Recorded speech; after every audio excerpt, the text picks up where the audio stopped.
There's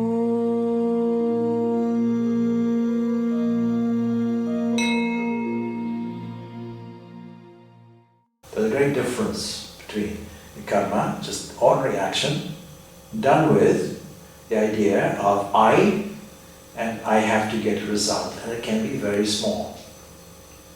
And I mentioned it before, but it's a beautiful example. Supposing somebody is late for a meeting, and they are in their car, and as soon as they get to a red traffic light, what happens? If they're observant enough, they'll feel, oh, I see, something is stretched in here, something is contracted in here. And if they're observant enough, they'll see an increasing mounting anxiety. So it can be very, very small like that, and mounted up, a conglomeration of all these small things into a whole anxiety condition. Stress, mental stress. Anyway. So, we certainly require karma is our life, but we don't have to be attached to it. And the example is the lotus, and the lotus leaf doesn't get wet even though it thrives in water. That's the idea about it. So, and in beautiful commentary there, would you mind reading the commentary, what I've said, but it puts it in a nice way. The life, growth and so on? Yeah. The life, growth and sustenance of the lotus are all dependent on water. It dries away when severed from it. While constantly in touch with it, the lotus leaf does not permit being wetted with water. See the language, it doesn't permit it. Yeah, right? Man is born with karma and sustained by it. While fully availing himself of it, the yogi does not get affected by it. Yeah. But what is the yogi? The karma yogi. Alright, so we go on to the next one.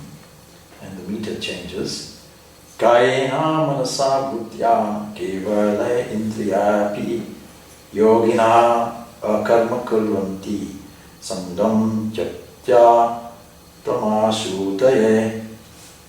The yogi, that is the karma yogi, abandoning attachment, performs work with the body, does not cease work. The body, the mind, the intellect and the senses, for what purpose? Self-purification. Self-purification only, that's all. Why are you doing anything? Self-purification. Why are you walking? Self-purification. Why are you working? Self-purification. That's the purifying the mind, that's all it is. Purifying what? Purifying what it was mentioned previously, and there it summarizes the whole field. First of all, there's a body, whose body we're about to discover is God's body. We refer to stanza 13, but we're on the 11. God's body. The mind, whose mind? The intellect. So we have here, you'll understand, the Sankhya psychology arrangement of what is called Natara Karma, impermanence. So we have a body, we know that. But there's a subtle body also, comprising what's called manasa, mind, a kind of reception office.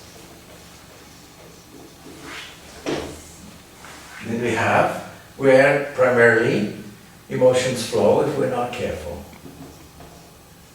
Then we have buddhi, intellect. Buddhi means light, light one. So one that lights up, that's intellect. It's is a deciding executive office.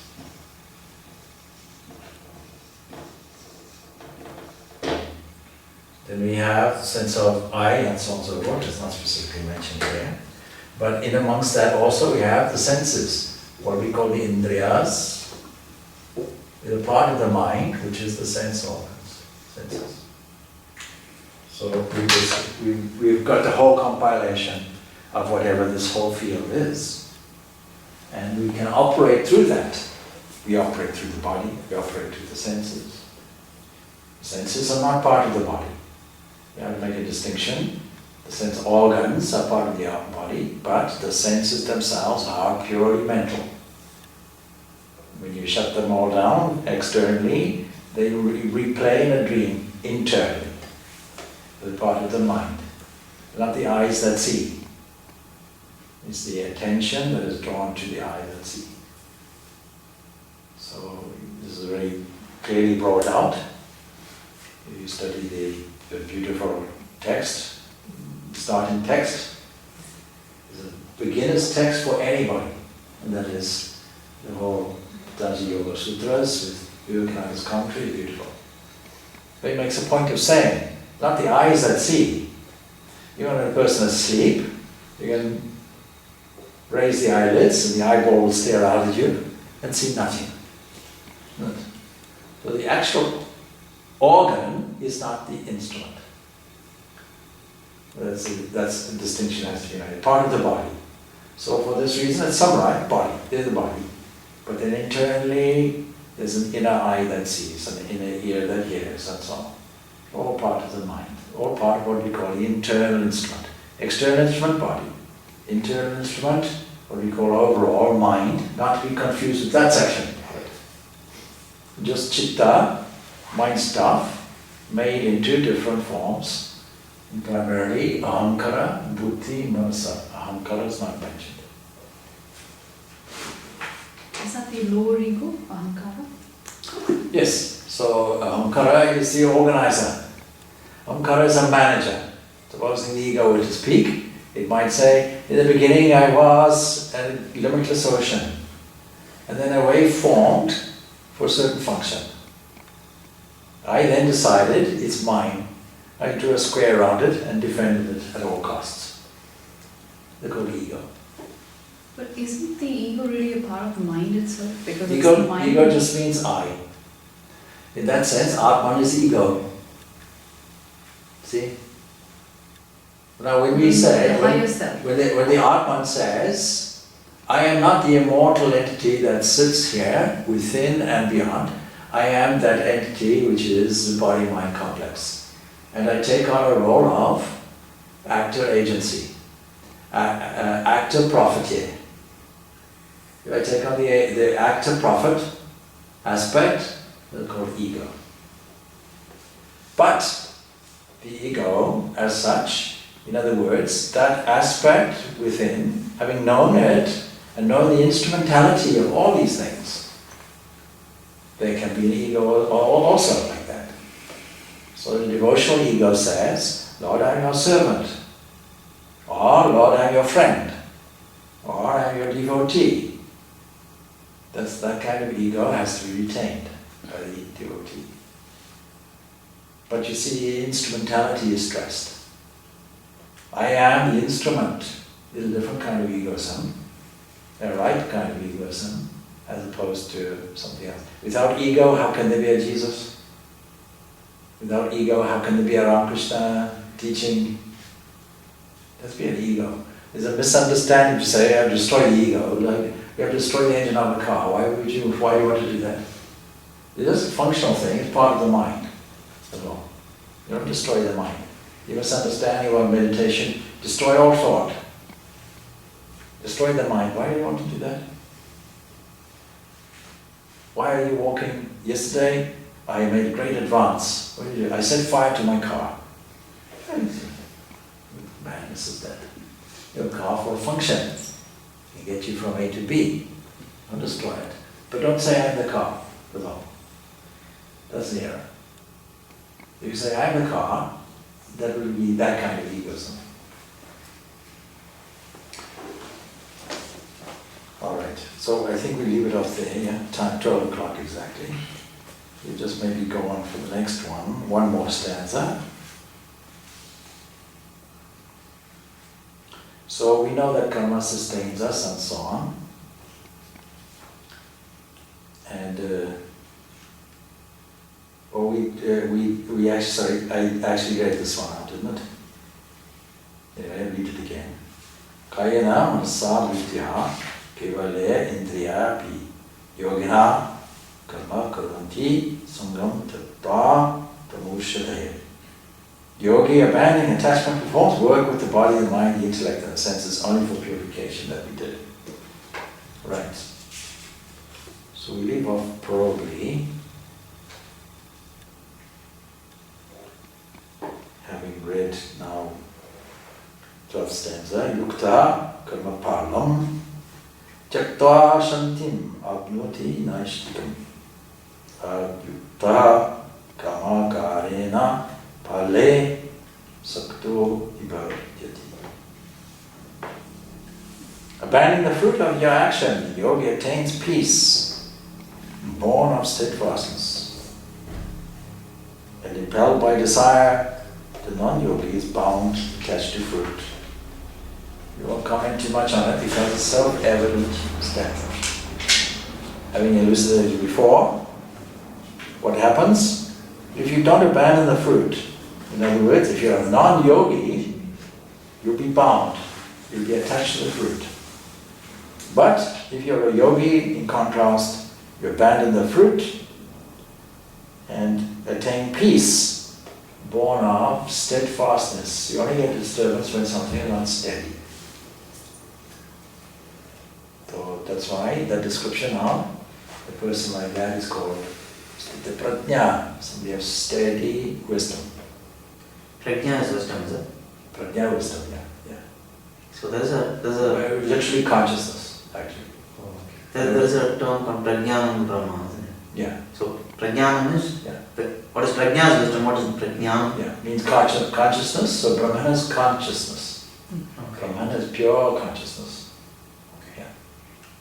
Is dreamless dreamless sleep also called prajna? There's also called prajna.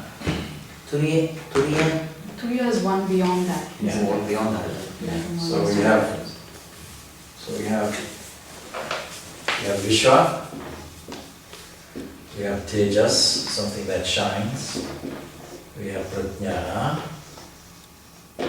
normally interpreted from here as unconsciousness. From a knowing point of view, it's full consciousness. These 2 points of view are the difference between scientific materialists and religionists. Sorry, I? Science will say, or trying to say, not all science, but some agnostic, atheist scientists will say, no, we come from nothing, this is a nothingness. To some extent they're correct, but they didn't go one step further to Turiya. Turiya is not a state at all. Turiya is the absolute. But connected with this is also the witness of 3 states revolving: waking, dream, sleep. Seeing the rotation of the 3 states and knowing who is the observer is called Turiya.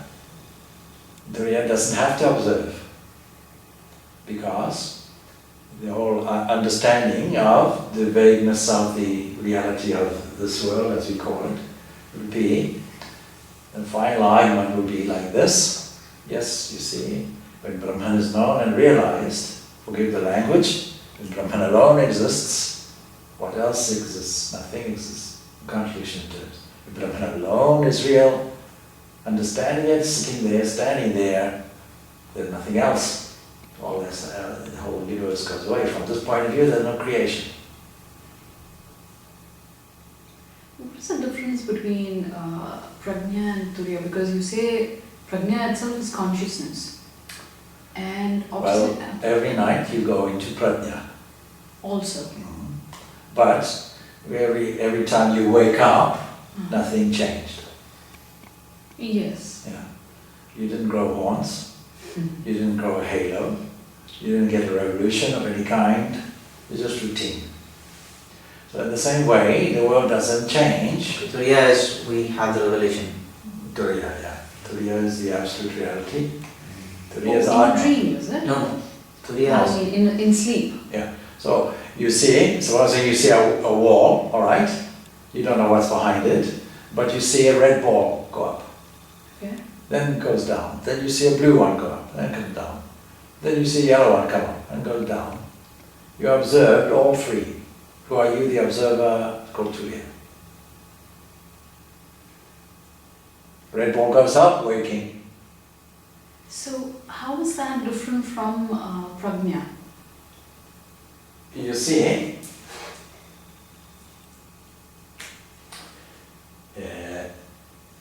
if you stand here, let's put this as Brahman.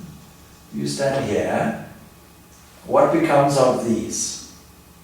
We have to draw it a little differently for you to understand.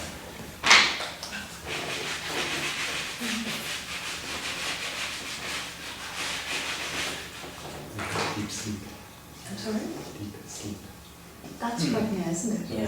So you don't convention- you don't observe what's A happening. conventional view of things, yeah, you see peaceful body, receiver consciousness, say mind. Unfortunately, mislabeled my mind.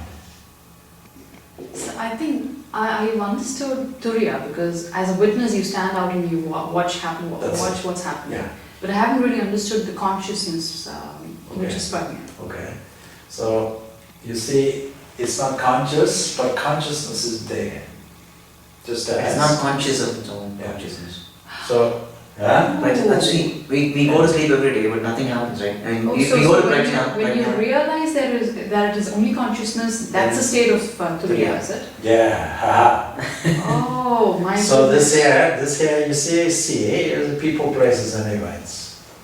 Okay. You can view it, symbolically we can say this is sun, right, shining, right? Well, right. And normal position is, I stand here, and create some kind of struggle with this. I say, this is my opposition.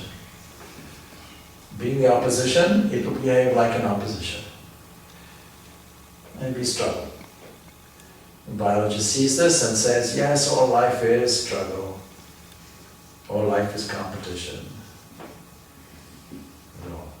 You know, Darwinism comes in and replaces the terms. We mentioned this on Tuesday. Instead of struggle, it says reproduction. Instead of competition, it says mutation. Right. Then, what happens? It doesn't stay there. You may say all of this is just waves. The body is just waves. But what's true there is I, ego. Everything comes and goes, but the ego remains the same. Not at all. The ego changes here, because here I'm a king with a queen and a palace. And I live for 1,000 years, 100 years, maybe, 1,000 years. So how many egos there? 1, 2, and so on. Everything is ego. Supposing there are horses and guardsmen and soldiers, all of the same ego. How many egos are there? So many egos. So then, that doesn't remain there. Now so far here is subject and object. Subject, object. Here there is time. Here there is space. Here's the causality. Here also, time is there. Space is there. A certain causality is there. A certain subject is there.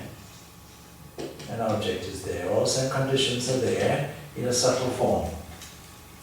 Then that doesn't end there. We find dreamless sleep. With dreamless, we just sleep. Yeah, what is there? No object. No subject. No two. Is there nothing there? A kind of peace is there. That peace, what we call Puripratya. The kind of peace is there. How do you know it's there? Because when we come around here and reincarnate here, we say, oh, I have a peaceful sleep. It's not from here that we say it. Some entity stood here, I, and saw, oh, I see. Here I was this, and took a taxi. Here I was this, or a king and queen of the palace. There were objectives. Here, there was a peace. I cannot be involved in it, all this, if I'm to register them. I must be here, like a station master standing on a platform. One train came and went, another train came. I never came with the first one. I never went with the last one. I stood here, I neither came or went. I remained, I'm unborn. unchanging.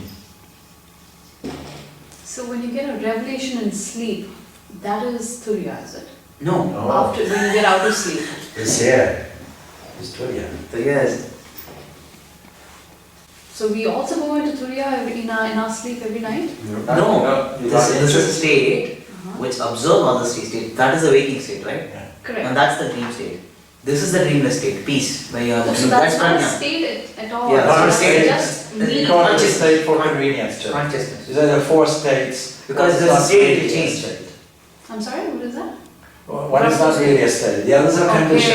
Okay, yes, I got There's a that. state from the point of view Okay, that so- you can stand in it. Okay. It has a State will keep changing, but this is Yeah, not a so this is state. not a state actually. Okay, And now it that's has a what freedom. It has the freedom to observe this, I got. Okay. but it also has the freedom not to observe it. When it observes it, we call it witness. Okay. Also, that's actual freedom. Yes. Now, all of us are a witness. Otherwise, how could we No. say, yesterday I did this, last night I had that dream, I was dreaming with the king with the queen in the palace, I had 100 cars and never required a taxi. Then, to say, okay, now there's a peace. Then nothing happened. It's just very peaceful. I experienced nice peace. Who is it that observes it?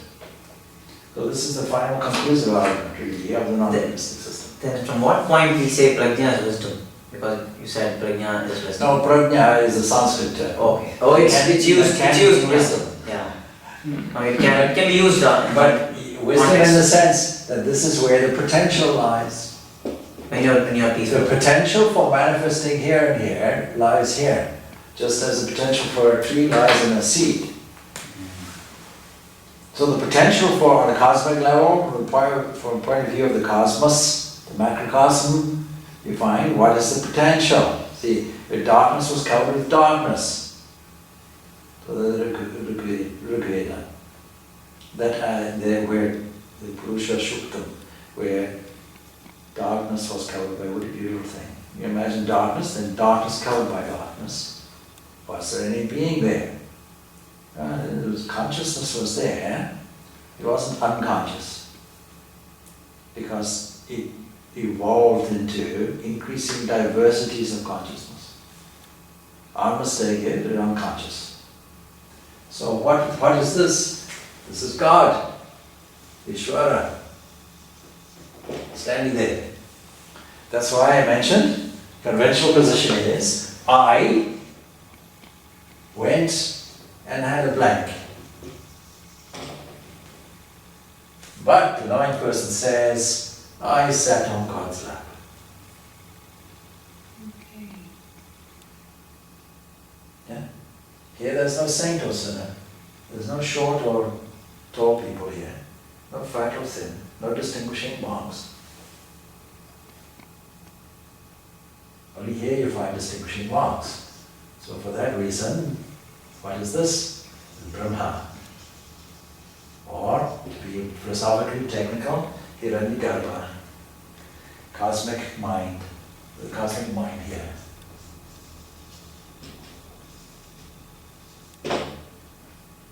Standing there.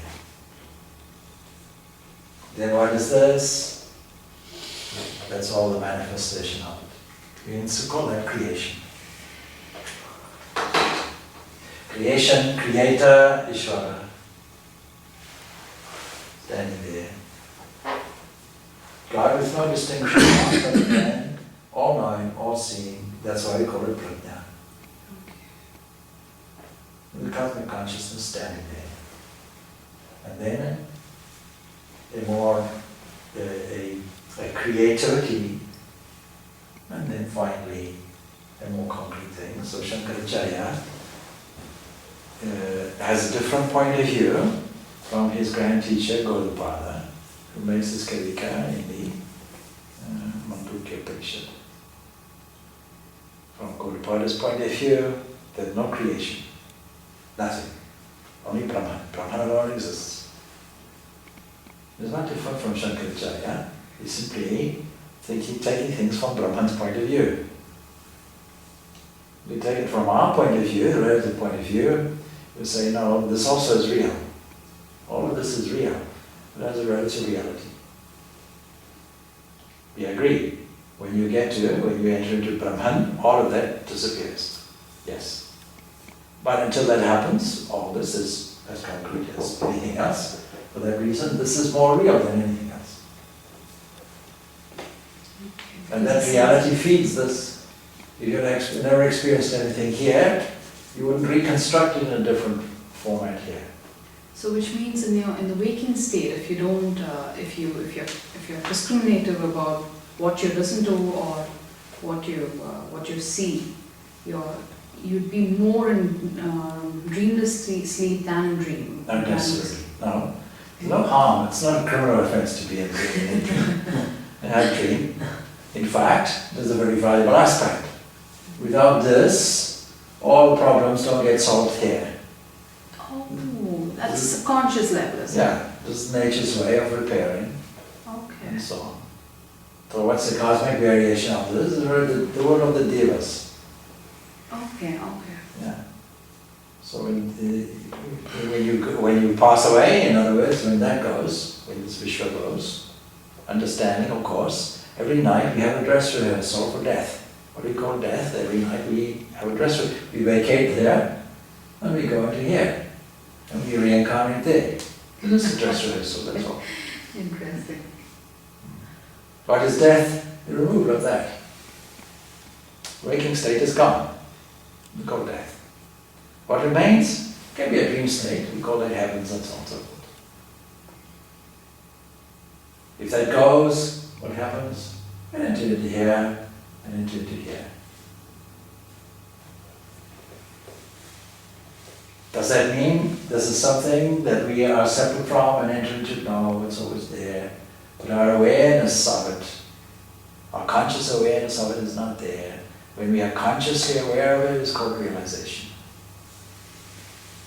Okay.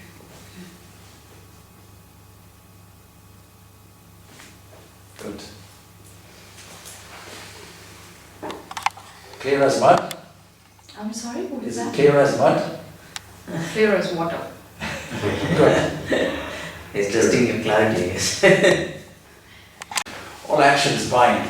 Is that true to say? And if it's true to say, you have to give me the explanation why. Not all actions. Huh? Not all actions. Not all actions. Actions done in the spirit of renunciation doesn't bind. Yeah. It doesn't bind us. Yeah. So what does renunciation mean? I'm just recapping some of what we discussed. Giving up the fruits of actions to the Lord.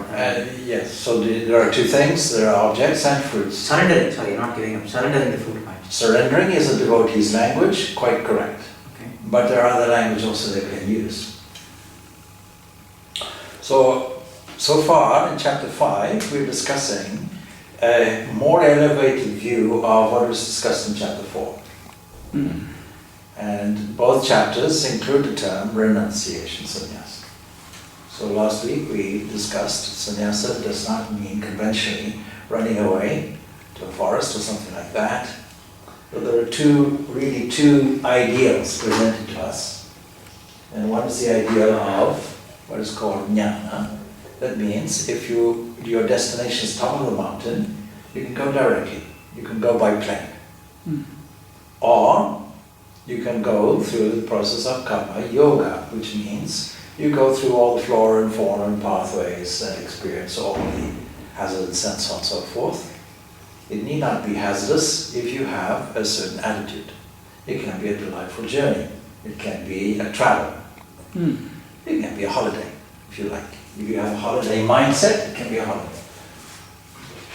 So, Shri Krishna is in no doubt that the preferable way, the easiest way, given the choice, for most people would be to climb up the pathway and enjoy. Enjoy all the pluses and minuses, the beauties. Even a storm has a beauty to it. But a storm can be dangerous. We've seen that in America, on the east coast there. So how a storm can decimate. What is the beauty in a storm? The beauty in a storm. First of all, how does a storm form?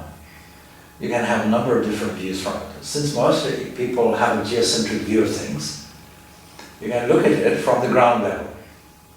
But you can shift it also. Supposing you look at it from a satellite point of view, you'll see a great vortex in contrast to a blue planet. What a beautiful thing. There's no thought what the destruction will be, and there may not be destruction, because it can be in the midst of the Atlantic Ocean. Then from the ground view, you see how storm clouds gather and so on and so forth. You can see how waves have a beauty in their calmness, have a beauty also in galloping horses with crests, isn't it? Now so far we haven't considered anything about the destruction. Of course the effects of it, that will cause tremendous difficulty and pain and sorrow. Then we have to have compassion naturally. Not that we have to have compassion. We respond compassionately. It's our nature to respond compassionately to all those difficult situations. And last week we discussed the difference between responding compassionately as part of karma yoga, as opposed to an attitude, oh, it's their karma, and not doing anything about it. No compassion at all, just dismissing it. People doing that in various places, particularly India, would not have really read their own Shastra. Because it labels the point that karma yoga, that all karma should be transferred into karma yoga. And so far, what are we saying? Although they seem different things, they're the same. Karma yoga is karma sanyasa. We can summarize it like this. The one yoga we can represent as the forest. So in Shastra we find, in various places, Bhagavad and so on, and also the Upanishads, Vedas, we find Shuka will be a forest dweller. Yajnavalkya will be a forest dweller. It's just an example. But on the other side, city dweller, we can put it like that, representing karma, representing jnana, will be Janaka, great king, great emperor, and Krishna himself. There's a beautiful verse there. Vyasa sends Shuka is to learn from Janaka. See, interesting. He takes somebody whose spiritual path is jnana, in other words, karma sanyasa, and says, please learn from the karma yogi. Then he goes to the city, and Janaka says, why have you come here? Vyasa Dev sent me. Have you come to know? Yes, I've come to know. What did you experience? I came from the ashram in the forest. I came to intercity. What did I see? I saw vendors selling sugar products, sugar dolls, all kinds of sweets, sweetmeats and so on. Then what did you see? I saw sugar dolls talking to each other. Then what did you see? I saw sugar as the pathway. Then what did you see? I saw a sugar palace. I saw sugar steps. And then what do we see? I see two sugar dolls talking. This is, you've got all the knowledge. Go back. You see? So that's the whole point. So he was, and then who was his teacher? His teacher was Yajnavalkya. So this whole business of Karma Sanyasa, Karma Yoga, being separate and different, it all goes away when we understand this. That is the same thing, actually. Is there a reason why sugar, why he mentioned sugar, everything has sugar? I mean, did he mean to say, I see one without a second? Is that what he meant? Exactly, but you're saying sugar because sugar is sweet. Oh, okay. Seeing oneness without a second, we can see the sky as represented by one without a second. If you want to get an idea of what is there, one without a second, well, the human eyes look at space, and now with modern instrumentation, you look out into the darkness of space, it seems that you see nothing. That's a kind of oneness. But when you see Brahman, it's not nothing, it's something. So there's a difference in terminology and outlook between some Buddhist schools, for example, and the Vedanta schools. But at the end of it, there is shunya, void, nothing. Now, how can there be nothing? There'll always be something. You don't get something from nothing. You say, oh, but you can empty the entire ocean. Maybe just look at the sand will be there. Something will be there. Something will always be there. Life is momentary. Who observed it? Who declares there is a void? Nothing declares it. Nothing that declares it. So Shakyamuni, the great silent one of the Shakya clan, known to us as Gautama, went, sat under a Bodhi tree, enlightenment tree, and what did he get? He didn't get a void, he got Buddhahood, something positive. Some positive transformation took place. So later people, the metaphysical people, not following Buddha's example, that we should avoid all metaphysics. They then became metaphysics. Even during Buddha's lifetime, the last Sangha, the orders divided. And thereafter, people from China visiting India saw, in the time when the whole of India was Buddhist, remarked how many sects there were, how many divisions. So all of that is there. Anyway, it brings us then to this whole question, and in the stanza 7. So what do we find here?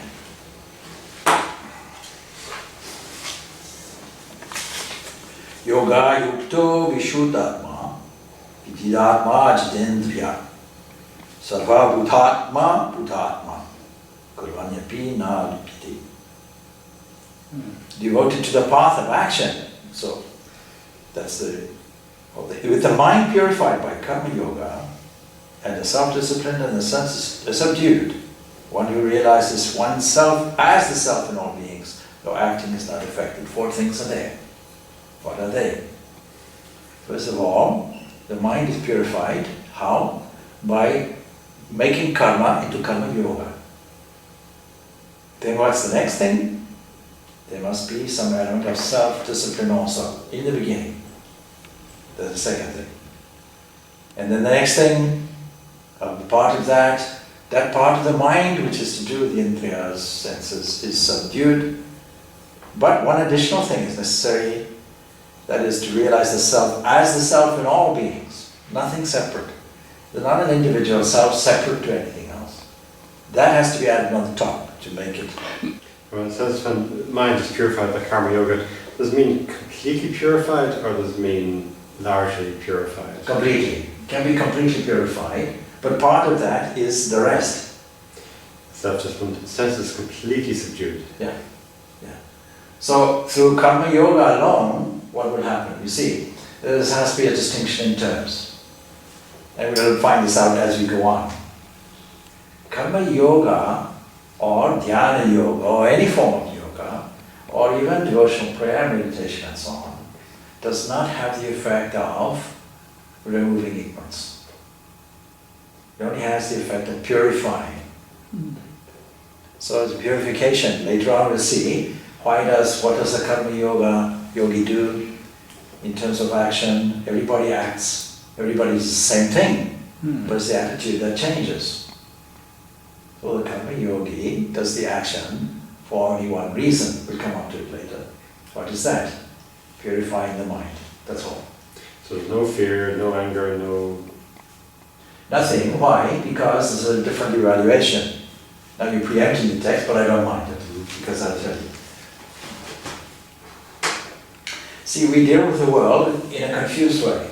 We take ownership of something we don't own, and we work within it as if we can change it. That's the difficulty. So all of action belongs to Prakriti. There's a great distinction in this chapter made. Prakriti, what is that? Anything that moves, anything that changes, anything within the sphere of Jagat. Jagat means that which changes. There's a distinction.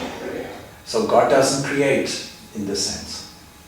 No creation, not an accountant, doesn't weigh up, you did good, you did bad, nothing like that. There are no qualities in the Atma. No omniscience, no omnipresence. We have to understand 2 distinguishing terms. There are 2 terms being used. I will come on to this as we come on to the standard. 2 terms are being used in this text. One is called Prabhu. What do you understand by that term? God. You have to be more specific. It means Master, Okay. Lord, and is particularly applied to Krishna. Okay. What a beautiful thing. But you see, it's applied in this context to Krishna as the essence. What does the essence mean? Atman. Atman is synonymous with Brahman. And a beautiful example even here. The body is like a 9-gated city, we'll come on to that.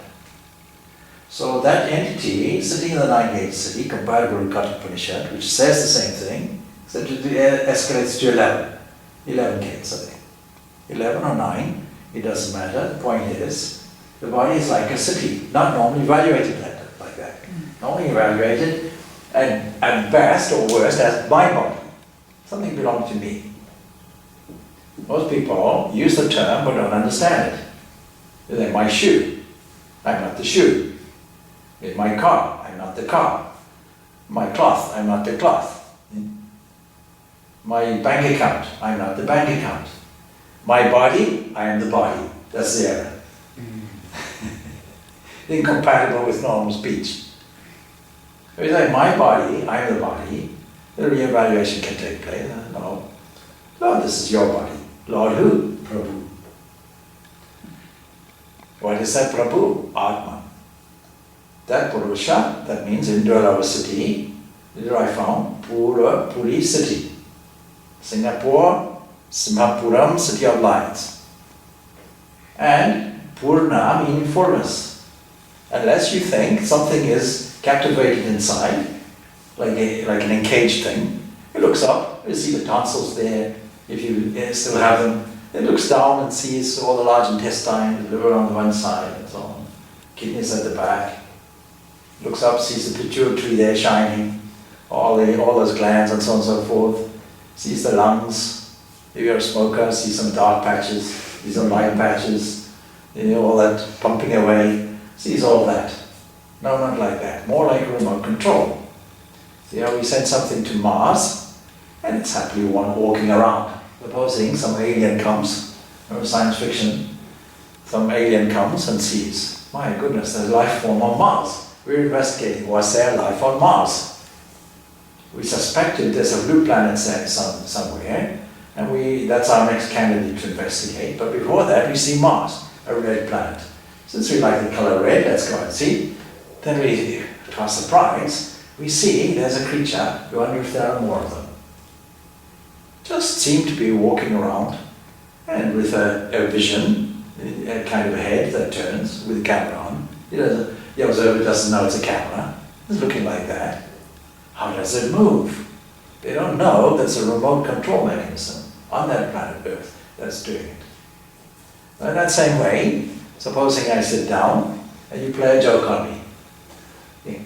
Hooked into this chair, you'll find there's a mechanism by pressure that remotely controls some tea trolley. Sometimes some tea trolley comes along, and then you see what happens. It's programmed by computer programming for a hand to come up, and a cup to come up, and a nice tea being poured, and so on and so forth. What a marvel. I didn't know I activated by what? Sitting on the seat. I start a whole chain reaction. Remote control.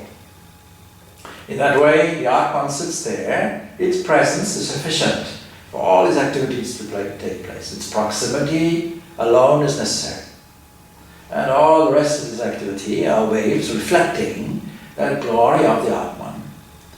And we make the error. We think that the crystal, put in that example, the crystal reflects red, say, or blue, or whatever the other color we put near it. But that's not the case. The crystal has no color, it's colorless. But whatever is proximate to it, it reflects the color. And therein lies our difficulty. So we superimpose activity on something not active, and superpose inactivity on something that's active. And we make all that confusion. And what is our game of life? To unfold that, to make things clear. Clarification, purification. What is the whole spiritual life? Purifying, clarifying. How do we do it? Do it in whatever way you can. Since you're immersed in activity, see, the English language is very peculiar. There's a phrase here. What were you doing? Nothing. How can you do nothing? Even when you say nothing, it's still doing something. Isn't it?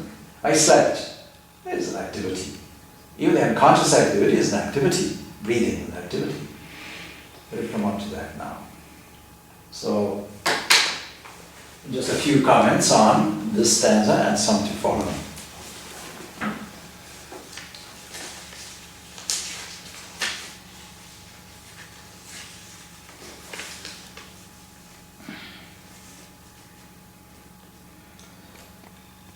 So, devoted practice of Karma Yoga is mentioned there. Devoted, not just yoga, but yoga yukta, that means devoted to the path of action. There must be not a hit and miss affair. Today I'm in the mood, what to do, to have a renunciant mood. I'll detach myself. How will you do that? I'll see all limbs moving, I'll see all activities within the framework of nature. I won't be involved in it. Then what happens? Somebody upsets you, somebody pokes you a little bit, somebody insults your nose or something, and then all of a sudden that whole thing gets upset. No, consistent, devoted. So, selfless action is Karma Yoga, that's the deed. And then pure thoughts, see how it's divided. With the mind purified by Karma Yoga, and the self-disciplined and the senses subdued, one who realizes oneself as the self in all beings. Though acting, not that you don't act, not infected.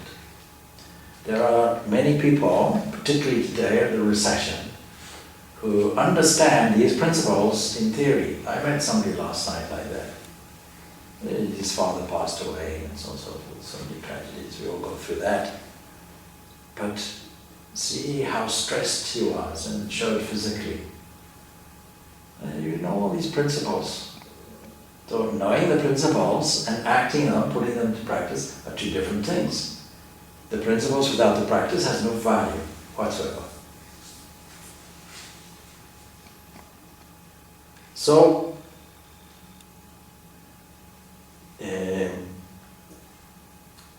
what are the signs of the freedom is a question we can ask. And that comes on to the next shloka. Now I'm going to combine 8 and 9 is a usual practice in most texts because there is a certain flow that occurs from it. So, Naivai kinchit karomiti yokto manyeta tattvit prasyan stunvan sprasyan jikran ashnan gachan Swapan Swasa. And then, on to the 9th. Prapam Vishjan Grayan Nimishan Api Indriyani Kriyateshu Vartanta Iti Tharayan. A number of activities are covered here. We take the two together. The sage, that means not the fool. The man who knows this, or a woman who knows this, how would they, we know, because they are centered somehow, imbalanced in the self, in the Atman, should think, I do nothing at all, though, now the 5 senses are mentioned, seeing, hearing, touching, smelling, eating, all of these are the 5 senses. Then we go on to the unconscious aspect. Sleeping and breathing. These two we do unconsciously, although the one breathing we can come under conscious control. Pranayama, we take that and consciously engage in all the 3 phases of breathing, resulting in kumbhaka, the means of, even today taken up by many psychological schools as a very apt way of controlling stress in the short term. Nervous system is upset, seeing the great influence between breathing and the entire nervous system. Nervous system operates muscular system, so the whole of the health is controlled by systematic calm breathing. And so with that, things calm down. So with the proverbial counting to 10. Something upsets you, sit back, count to 10. And get your control back, get your centricity back. Not your electricity, centricity. So I do nothing at all. Let's apply that to all these things. I do not see. It's the eye that sees. I do not hear. It's the ear that hears. I do not touch. It's the skin that has the sensation. I do not smell. It's the nose that does it. I do not eat. It's the mouth that does it. I do not sleep. A person who evaluates properly says, I rest in God's lap. What you do is, when you go into deep sleep, what are you doing? You're going into what is called Ishvara. Now, we mentioned the term Prabhu, we have to mention the term Ishvara. Because he said Prabhu has no qualities, no omniscience, no omnipresence, no omnipotence. He is not born, it doesn't perish. But there's another term, Ishvara. That also means Lord, but Lord as controller. We'll come on to explaining what that means shortly.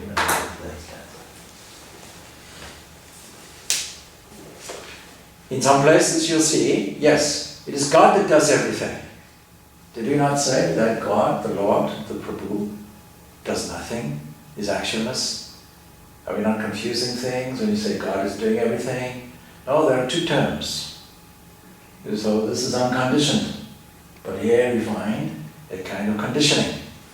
The highest reading of that Brahman from the human embodied point of view will be Ishvara. What did happen? To understand everything in a functional way, you have to understand the concept of what we call parties. That means limiting factors, more properly translated as adapters. I mentioned this somewhere before. So what are we? Supposing we have a look, we see there, you sitting on a chair, we have to reevaluate it by saying that it is the Lord of the universe plus an adapter. What is the adapter? And is it a multiple adapter? Yeah, multiple adapter. The eyes adapt something, the ears adapt something, the skin is adapting something. You have an example for that. Electrical current is flowing. It by itself, no one has seen electricity, but we see its manifestation when we put an adapter. We put in a light bulb and we see its manifestation. I see. There we can say how wonderful electricity shines. There's a convenience to a way of understanding it. We mix the two things up. Never mind. In a way, it's true. This is my first manifestation of what we call God in the universe. We call Ishvara. That means God with a certain cosmic consciousness adapter. And that cosmic consciousness adapter then has a creative, preserving, sustaining, dissolving aspect to it. Absolutely. Can we then say it's omnipresent, omniscient, omnipotent? We can. Can we say that Prabhu is? No. Because Prabhu has no controlling aspect to it. Now, shifting our way of thinking between all these aspects is valuable. It will help us. The non-dualist aspect is simply a tool. We don't often use it. It's an all-encompassing tool, but you can keep it in reserve. Most people are devotees. They want a personal God, and there's no harm in it. In fact, there's every good in it. What will that lead me to? That may lead me to Advaita as a realization of it. I didn't start from it. Even if I start from it, I still find myself in a multiple world. They're not true Advaita. They don't say, oh, I believe in Advaita. Fine. Where did you get the I from? Where did you get Advaita as an objective philosophy from? Is this not a contradiction in terms?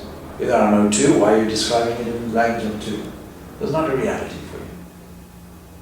So, many people, such as Sri Krishna and so on, will say, it's very dangerous to say, I am God. Well, you don't mean it. Why do you want to say that? Qualify, in fact. Huh? You don't qualify to call yourself God at that point in time. Exactly. Absolutely. It's not true. You may be saying the words, but inwardly it's not true. Inwardly you're still saying, I am so and so with a kitchen and a house and transport difficulties and so on, and a job. Alright. So how do we evaluate sleeping? We evaluate it by understanding that Ishvara sits there as the presiding element of dreamless sleep. So we were discussing this the other day. You brought up what is pralaya and so on. Well, we experience pralaya ourselves. Every time we doze off and go through a snoring phase and dreaming phase and all of that, we settle down into absolute, deep, deep dreamless sleep. There's a kind of pralaya. Then, does it happen on a cosmic level? Yes, that's all. That's all it means. God fell asleep. Does mythology express it? Yes. Vishnu sleeping on the ocean. Then what happens? A projection is taking place. Brahma comes from the Vishnu's navel on a lotus and opens up. There he is with 4 faces, 4 directions, creating. What is that? It comes now in the human level. We express it as a dream. The first phase of consciousness coming in a multiple way. For that reason, Hiranyagarbha presides over Tejasa or dream. Ishvara presides over Prajna, consciousness, not unconsciousness. And then finally, in the waking state, we have Vishwa. That means there's a further creational phase into multiplicity. Somebody who knows this will understand, oh I see, all of this is something like a dream. Something like a vague wave system. And we bring on the subtle discoveries of modern science, we understand how true that is. How something rapidly appears and disappears. How many scientists compare the world to a hologram as such. And so on. So, the mind is purified, and God is the real doer, or nature is the real doer. You take an attitude, suppose saying, I'm the sword, I won't complain if I fall on a rough place. I'll engage in something called instrumentality, an attitude of instrumentality. So in that regard, I think that Ramakrishna has something there to say. You mind reading that one out for us? Okay. He who comes to know that he is only an instrument in the hands of the Lord has no egoistic feeling. He is aware that he is only a tool with which God has his work done. Yeah, so imagine that prayer of St. Francis of Assisi, Lord, make me an instrument of your peace, where there's hatred, let me sow love, and so on. All of that. A person who stands like that will see not only an instrumentality, but also, dealing with the same person, we see that beautiful, beautiful canticle to the sun. This is a sister, moon, brother, sun. See the connectedness all over the place. See one without a second. Sugar everywhere. Everything is sugar. Everything is sweet. Everything is blissful. That person will understand that. Cosmic consciousness. Okay, so go on. Such a man causes harm to nobody. The poison of egoism is no more in him. A steel knife becomes a golden knife with the touch of the philosopher's stone. Though the form of the knife is there, it is not useful anymore for cutting. Yeah, you can't threaten somebody with a gold knife. It would be ineffective, alright? Similarly, the jnani retains a seeming individuality, but no ignorance, born activity, occurs in or and through him. Yeah, it's a seeming individuality and a seeming activity, that's all. Alright. So, let me go on then to the next one. Just at the end of that verse, Indriyan Indriyarteshu Vartanti Harayan, is firm in the thought that the senses are merely moving among sense objects. Yeah. That's part of it is non-doing, and then it's just the view that it's all a play of senses and sense objects. Because there's no difference between the senses and the sense objects. So there we have to read now a beautiful passage from the Katha. What we think of as the senses and the sense object is the same thing. What is your hand? Yesterday's tomatoes and pasta. An object. The food that we ate is an object. Object of what? The sense of smell and taste. What did it become? It became the mouth, it became the nose. So there's absolutely no difference between the sense organs and the objects, although the objects in one context may be superior to the senses, since the senses are there for their revelation. In a place it's told like that.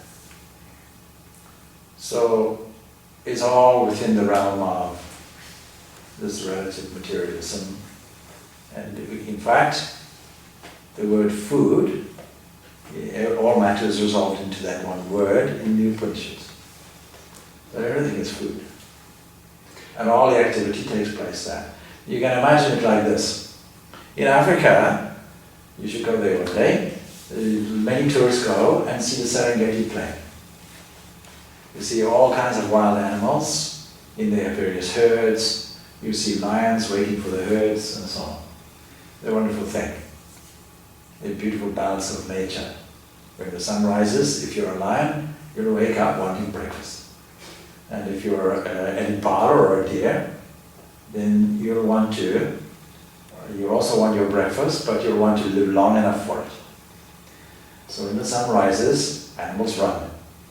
And it doesn't matter if you're a lion or an impala, when the sun rises, you best be running and doing.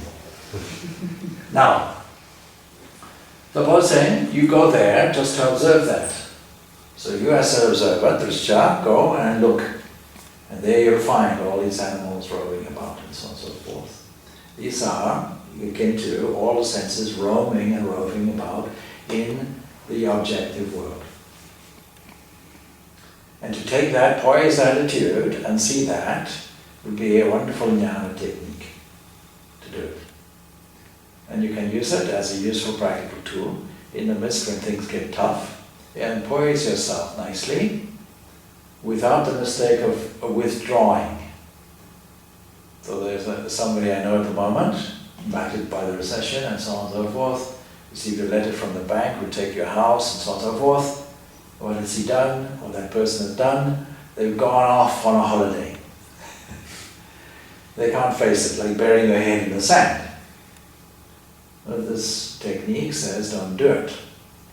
If you know the truth about what's in front of you, the objective truth about the senses moving among the sense objects, what will you do? You'll take it like a play, exactly correctly. And you'll have a challenging attitude toward it, a fearless attitude toward it. So what will happen is, when some difficulty comes to you, you rush toward it. You won't rush away from it. And I personally have experienced that on many occasions in my life. Around about 1980, a personal story. I was traveling in a car, and it was very turbulent times in Zimbabwe. There was a kind of amnesty where anybody who had arms and ammunition should surrender them to the police. But in a particular place called Bulawayo, just outside it, there were people who didn't do it. They were taking advantage of armless people. Armless and harmless. So, I was going along. In those days, somebody had given me a small VW Beetle with only a 6-volt battery. It was at night time. Then a car came. I was traveling also with somebody as well, another person. So a car was coming toward me with bright lights, could hardly see. And you know, when bright lights are there, no matter how much control you have, the car tends to wander toward it. It did it. And my passenger said to me, Swamiji, yes, that car's turned around and is now following you. I said, well, that's right. Then it drew alongside. And the car, the white Mercedes-Benz, was loaded with people with AK-47s, rifles, all pointing in my direction. So I slowed down, the car went, cut off in the distance. I stopped the car, making sure there was a distance. To protect my passenger, I got out, walked straight toward it. Being a Vedantan, I had no fear. Walked straight toward it. He psychologically disarmed them.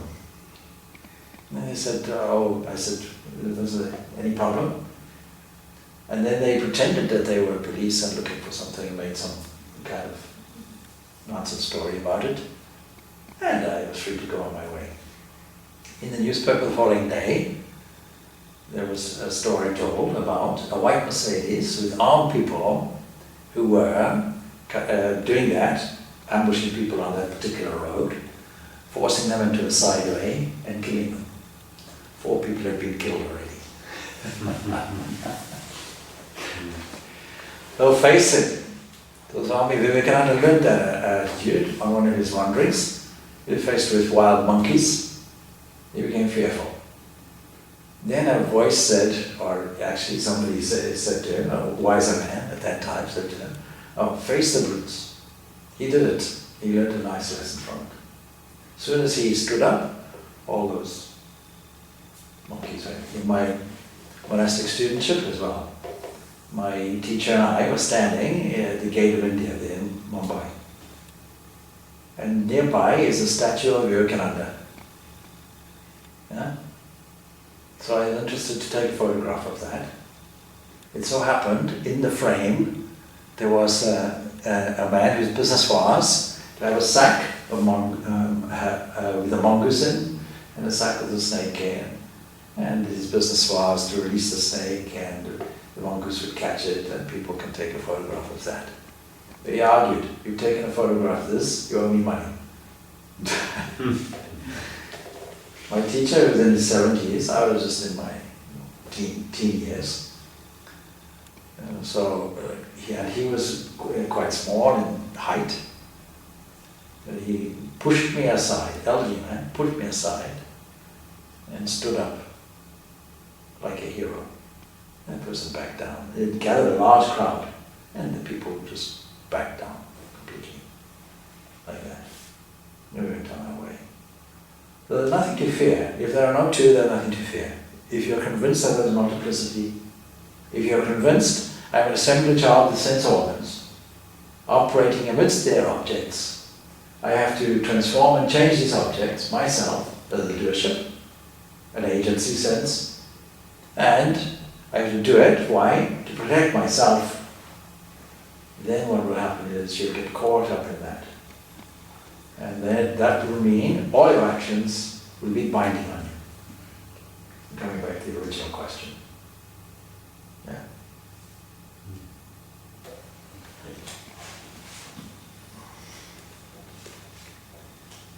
Now,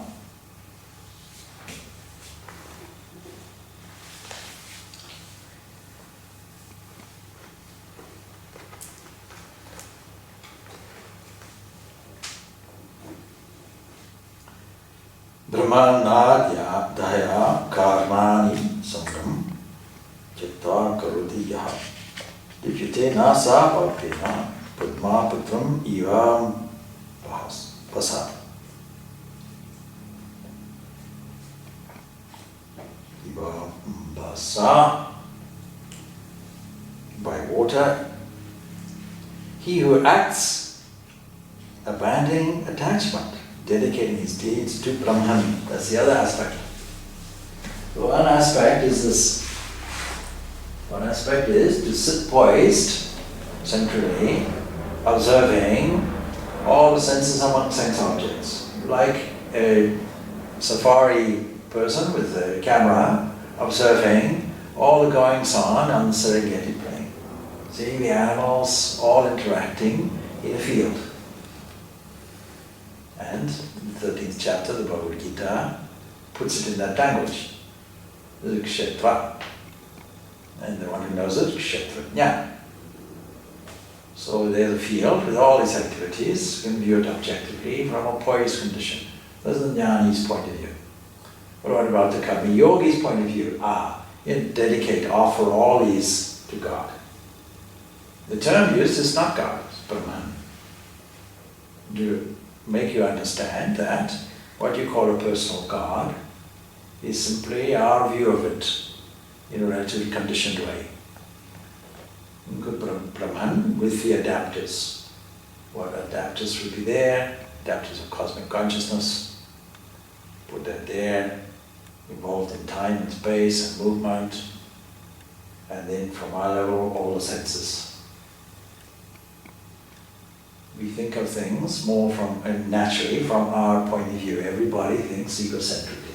Everybody thinks geocentrically.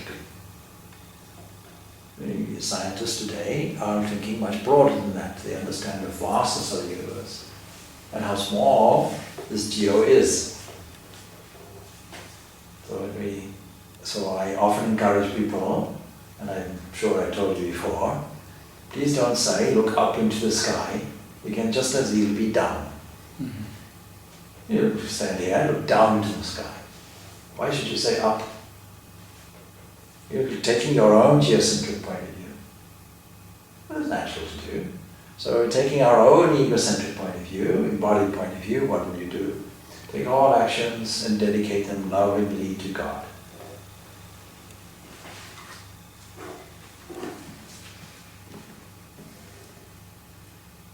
So he who acts, abandoning attachment, you have to act in the world, everybody acts in the world.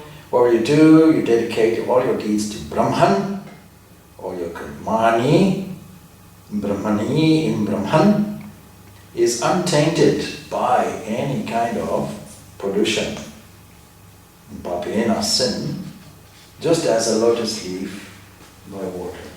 See how, from a botanical point of view, how the lotus flower is completely dependent on water. Dependent for its life and growth and sustenance. The whole field of living is centered around water, dependent on it. In that same way, our nourishing dependency is on action. We are born to act. We should do it. Don't sit and say, I want to act. No, act, do it. But do it with a sense of detachment. How do you attain that detachment? Either by poised as mentioned earlier, or dedicating all those actions to God. Here it is.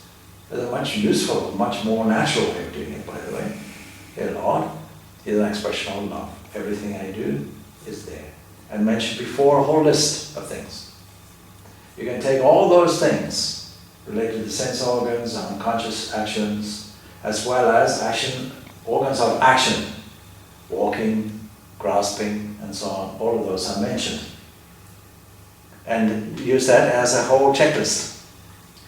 When I see, what will I see? How will I do it? Bearing in mind, later I will tell you, the only reason why you'll be doing it is purifying the mind. Will I see something? Will I choose to see something in a certain way? Will I be selective about what I see for the aim of purifying the mind? Or will I be careless about it? Will I listen to holy hymns and so on, or will I be careless about it? All these activities that I mentioned previously are all there in puja worship. What are the elements of puja? There's bathing. Everybody bathes, but not everybody does that puja. Everybody eats and prepares food. Not everybody does that puja. Everybody uses their hands. Not everybody does it as puja. Everybody stands and sits, and not everybody does puja. Even in a church, you don't necessarily do this puja. See how regimented things are? You cannot oppose people's legs a little bit about it. See how you get into that obligatory area, a kind of military precise area. You go into a church, here's the rule. You stand up, sit down. All kind of gymnastic exercises. Really good for the health, no doubt. I'm not so sure if it's good for spirituality. Just relieve the boredom a little bit. You go in and sit, you might doze. Particularly if the preacher is a little dull today. It goes on. and then a faint hearing of it in the distance. Before you know, you dozed off. So to prevent that, people say, no, at this point you stand, at this point you sit, at this point you kneel, and so on. At this point you say something, you respond. At this point you sing a hymn. And keep you active, keep the attention fixed. Very good. But look at that military precision. People don't know. You ask somebody in a church, why do you, as a rule, as a congregation, why do you stand? Why do you sit? I don't know. We always did it.